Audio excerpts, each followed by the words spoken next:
Hey everyone, I just decided to do like a quick video, mostly because I wanted to let you guys know about the changes that Canon Creative Park is making at the end of the month.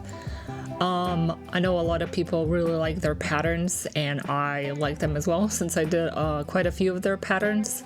So how it worked till now is you just have to make a free account on their website and you could download anything you want. But at the end of the month, they will require you to download their new app. I think it's called Canon Print.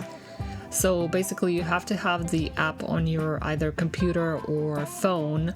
And the only way that the app will actually print is if you have a Canon printer, which I realized a lot of people have different printers, and I myself don't have a Canon printer now. Like I used to have one, but now I have an Epson.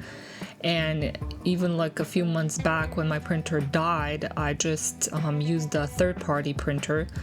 So I feel like it's gonna be a problem for a lot of people since they either don't have a Canon printer or don't have a printer at all. So my suggestion for now is if you plan to do a specific pattern from Canon, make sure you download it now, because after I think it's the 26th, you're just gonna be locked out if you don't have a Canon printer. It is kind of a bummer, but I guess I can understand from their perspective. Like they probably invest a lot of money into the patterns and hosting it as well. So I guess they kind of want to encourage people to use their printers. So yeah, that was my PSA for today. Not exactly good news, but it is what it is.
you guys enjoyed the video, and just make sure you check out Canon's website before next week, and I will see you in the next video.